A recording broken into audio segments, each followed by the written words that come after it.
Today is about beverages. I like to make cold brew coffee every once in a while, so I'm going to show you how I do it.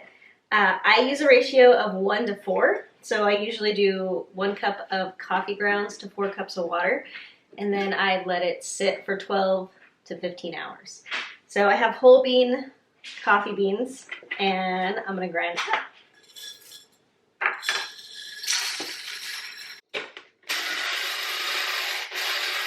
So for cold brew, they say that you want a coarse grind on your coffee, not a fine grind. Don't know why, but that's what I do.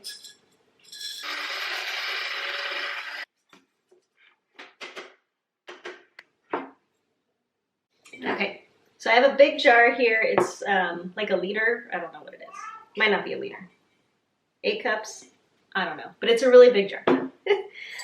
And in goes my coffee grounds, and then since I did 1 cup of grounds, I'm going to do 4 cups of water.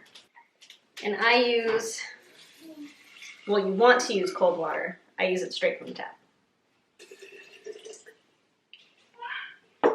And that is it. As long as all your grounds look wet, you're good. I put a lid on it, let it sit for 12 to 15 hours. They say any longer than that extracts a lot of bitterness from the coffee, so I restrict it to that length of time, and it's always really good.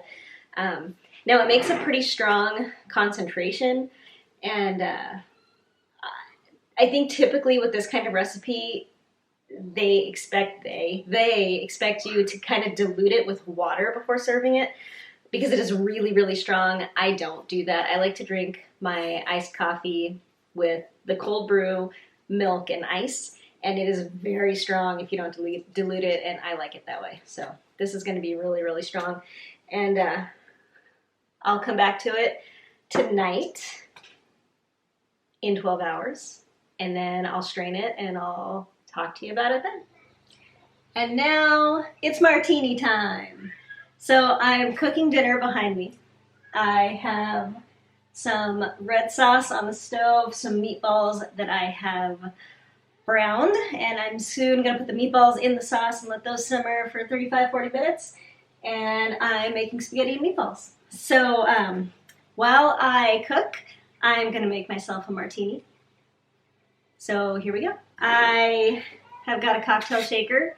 I'm making a pretty small martini since it's an aperitif martini. I've got Beefeater gin, and I don't know how to pronounce it, but it's Via vermouth.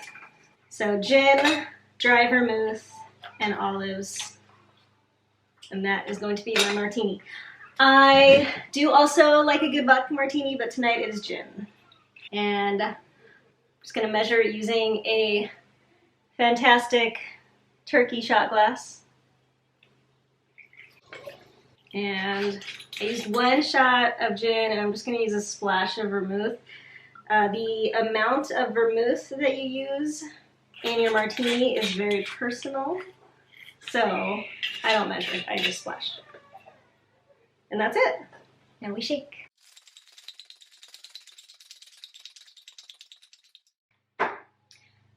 And I have my glass in the freezer, chilling out. I don't use stemware because I will spill and break. It's not so much breaking, it's the sloshing and spilling, and I can't be bothered. So I have a tumbler. Told you it's a very small martini. And I rustled up a toothpick. I don't normally use toothpicks, but I found one.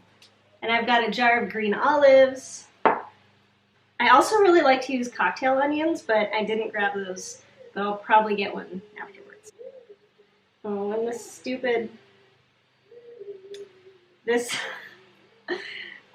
So this toothpick I'm using has like stupid little cellophane things on the end of it, and one of the little cellophane things dropped off into my beverage, but I fished it out. It's okay.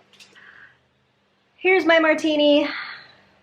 While I cook, I'm going to now finish cooking dinner and eat dinner, and then later on I will be straining my coffee, which is sitting right there.